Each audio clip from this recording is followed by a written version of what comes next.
Hello and welcome to Motorverse. देखिए, ऐसा है कि अगर आपके जेब में 10 लाख का बजट और आप प्लान कर रहे हैं गाड़ी, तो ऐसे में आपके दिमाग में कंफ्यूजन बहुत होता है कि 10 लाख के नीचे बहुत सारी गाड़ियां आती हैं और इसमें स्पेशली पंच को लोग बाग कंसिडर करते हैं। लेकिन साथ में एक और गाड़ी है जो कि अभी मार्केट में नई लॉन्च हुई है और जिसका की चांस जिसको अगर आप कंसिडर करते हैं तो आपके लिए कंफ्यूजन थोड़ा सा बढ़ जाता है, जो कि है स्विफ्ट।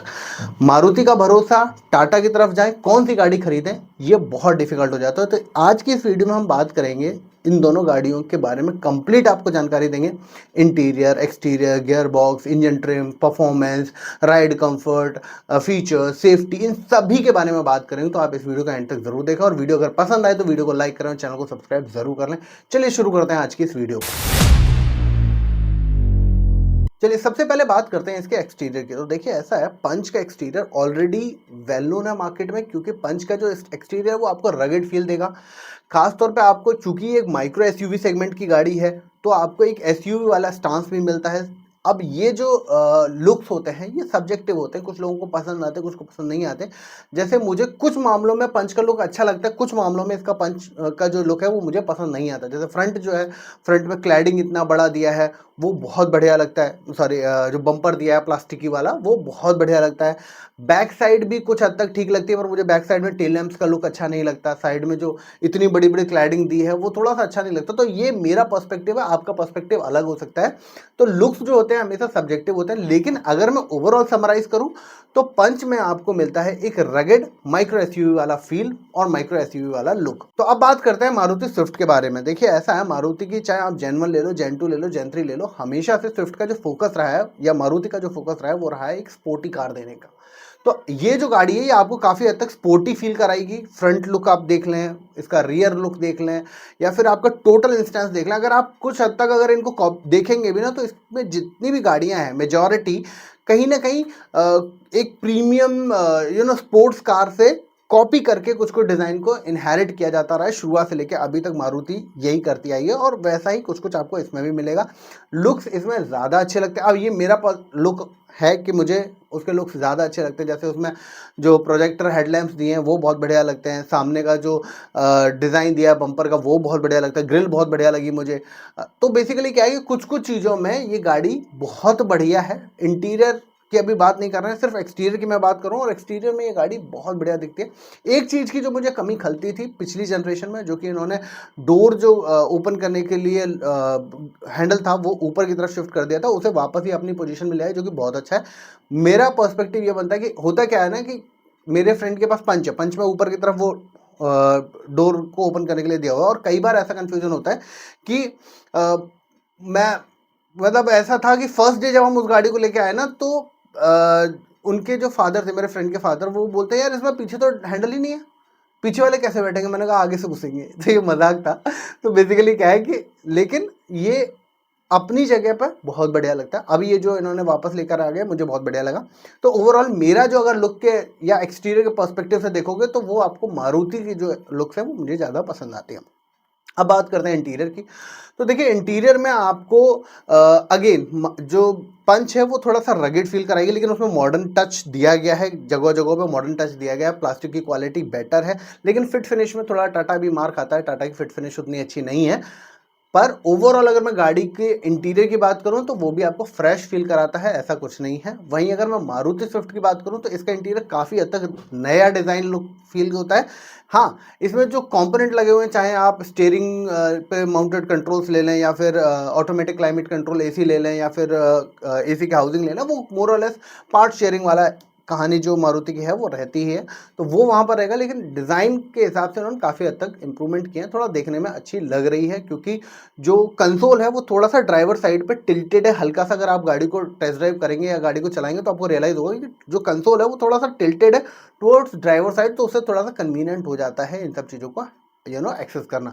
तो ये है इंटीरियर की बात। अगर मैं पीछे की बात करूं तो दोनों गाड़ियां एक ही जैसी हैं। कुछ फायदे आपको इसमें मिल जाते हैं मारुति स्विफ्ट में, तो कुछ मिलते हैं आपको पंच के अंदर। अब मैं क्यों बोल रहा हूँ ऐसा, क्योंकि देखिए व्हील बेस के अगर अब डायमेंशन जो है वो मैं आपको स्क्रीन पे दिखा दूंगा। तो बेसिकली क्या है कि पंच जो है वो चौड़ी भी ज़्यादा है ऊंची भी ज़्यादा है, लेकिन लंबाई की जो बात करूं तो वहां पर मारुति थोड़ी सी लंबी है, व्हील बेस ज़्यादा है मारुति के अंदर, तो इस वजह से आपको कैबिन के अंदर बैठने के लिए नी रूम, लेग रूम, ये सब चीज़ें थोड़ी ज़्यादा बेटर मिल जाती हैं पंच के कंपैरिजन में। लेकिन चूंकि व्हील बेस कम है पंच में, इस वजह से उसको एडवांटेज कहाँ मिलता है, उनको मिलता है बूट स्पेस में। तो इसका जो बूट स्पेस है पंच का, वो आपको लगभग 360 लीटर्स के आसपास का बूट स्पेस देते हैं। वहीं स्विफ्ट के अंदर आपको 265 लीटर के आसपास का बूट स्पेस मिलता है। तो यानी कि अगर आपको कैबिन में स्पेस ज़्यादा चाहिए तो भैया मारुति बेस्ट है, लेकिन आपको अगर डिग्गी में स्पेस चाहिए तो आप उसके लिए पंच को कंसिडर कर सकते हैं। तो ये हो गए दो बात उनकी बात।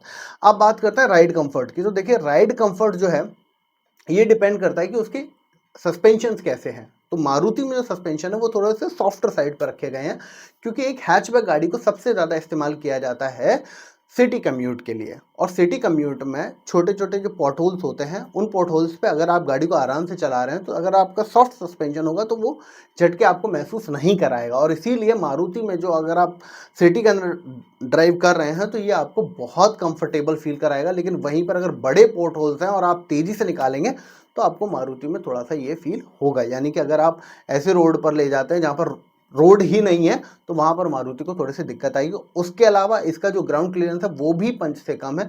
इनका जो ग्राउंड क्लियरेंस है वो 160 mm के आसपास का है, जो कि पंच से कम है। पंच का लगभग आपको 190 mm के आसपास का मिलता है, 187 टू बी प्रोसाइज। हाँ, पंच का 187 mm का ग्राउंड क्लियरेंस मिलता है, जिसकी वजह से आपको ऐसी जगहों पर जहाँ रोड नहीं है या फिर पॉटहोल बड़े बड़े हैं, गड्ढे बड़े बड़े हैं, वहाँ पर आपको चलाने में थोड़ी आसानी होती है। लेकिन चूंकि जो पंच है उसके जो सस्पेंशन है वो थोड़े से स्टिफ साइड पर रखे गए हैं, थोड़े से हार्ड रखे गए हैं, तो उस वजह से आपको छोटे गड्ढे तो महसूस होता है, पर बड़े जो गड्ढे होते हैं उनमें थोड़ा आपको कंफर्ट मिल जाता है। यानी कि अगर आप ऐसे रोड पर जा रहे हैं जहाँ पर गड्ढे वगैरह हैं तो वहाँ पर वो आपको कंफर्ट प्रोवाइड कराते हैं, क्योंकि ये एक अगेन माइक्रो एसयूवी है और वहाँ पर वो हैचबैक है। इसके अलावा राइड कंफर्ट में जो प्रॉब्लम आती है वो आती है पंच में, क्योंकि ग्राउंड क्लियरेंस ज़्यादा है तो गाड़ी में बॉडी रोल थोड़ा सा ज़्यादा है कंपैरेटिवली टू स्विफ्ट। अगर आप स्विफ्ट से ड्रिफ्ट मारना चाहते हैं तो आप मार सकते हैं, लेकिन वहीं अगर आप पंच से ड्रिफ्ट मारने की कोशिश करेंगे तो थोड़ा सा आपको दिक्कत महसूस हो सकती है। अब बात करते हैं इसके इंजन ट्रेन की। तो इन दोनों में ही आपको 1200 सीसी का, लगभग 1199 सीसी का इंजन मिलता है। टाटा अपने इंजन को रेवोट्रॉन इंजन बोलता है, मारुति ने इसका कोई नाम नहीं रखा है, लेकिन इसमें काफ़ी पैसा इन्वेस्ट किया है। और इसी वजह से रिफाइनमेंट लेवल्स की अगर मैं बात करूं तो रिफाइनमेंट आपको मारुति की गाड़ी में ज़्यादा अच्छी मिलेगी कंपैरेटिवली टू टाटा। टाटा का जो इंजन है वो अच्छा है, डिनायल नहीं दे रहा हूँ कि उसका इंजन में कोई दिक्कत है, बट द थिंग इज़ कि मारुति ने उसमें ज़्यादा इन्वेस्ट किया है और इसी वजह से आपको लो एंड टॉर्क मारुति में ज़्यादा अच्छा मिलता है। इसीलिए अगर आप सिटी में ड्राइव करते हैं मारुति स्विफ्ट को तो आपको ज़्यादा पंचियर फील कराएगी comparatively to Tata Punch, punchier than Punch. ये एक चीज़ है।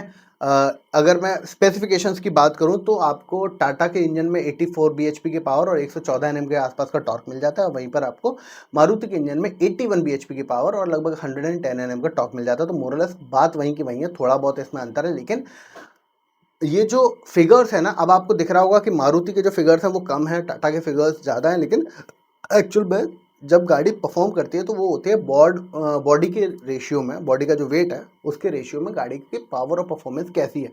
तो उस हिसाब से चूंकि पंच ऑलरेडी भारी है तो पावर वेट रेशियो जो है वो लगभग सेम आ जाता है जो कि मारुति में मिल रहा है। तो पावर और परफॉर्मेंस आपको मोरलेस सेम ही मिलने वाली दोनों गाड़ियों से।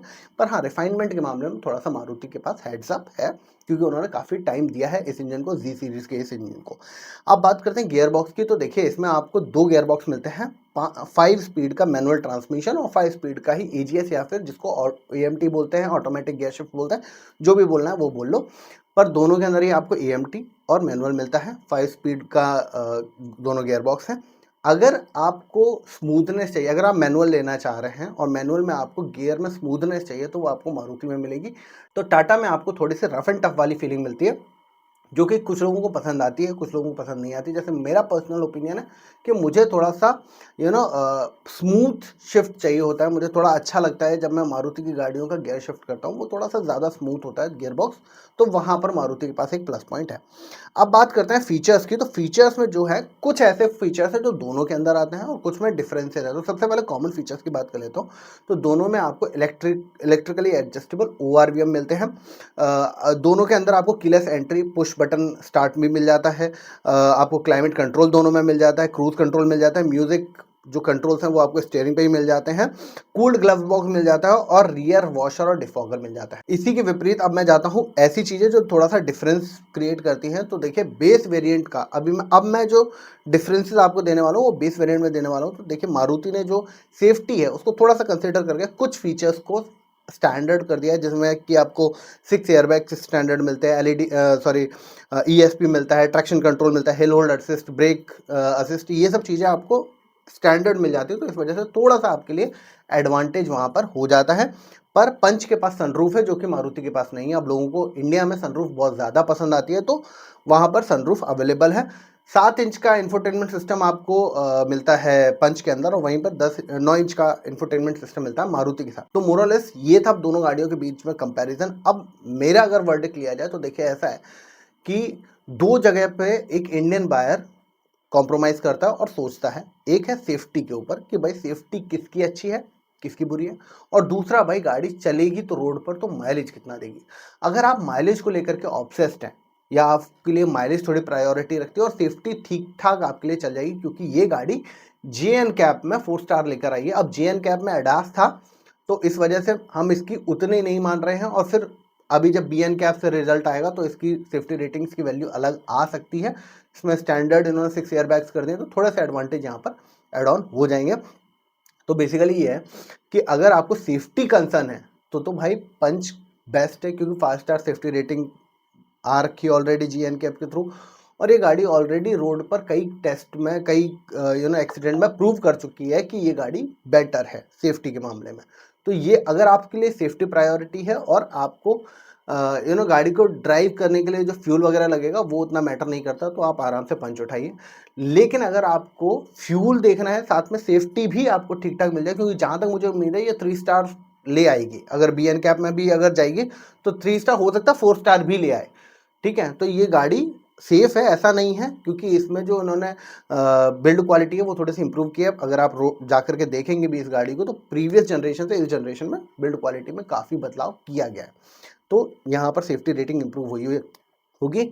तो अगर आपके लिए माइलेज एक कंसर्न है तो चूंकि पंच में आपको 20 के MPL का पेट्रोल पर माइलेज मिलता है और मारुति में आपको 26 क्लेम्ड है 25.7, तो कितना भी मरा टूटा अगर मेरे जैसा ड्राइवर चलाएगा हाईवे पे तो इस गाड़ी में बड़े आराम से 27-28 निकाल देगा हाईवे पे, और सिटी के अंदर ये 20-22 बड़े आराम से दे देगी। अगर आप मेरी तरह चलाते हैं, अगर आप इसको रफली भी चलाते हैं तो भी 17-18 तो इस गाड़ी से आप निकाल ही लेंगे।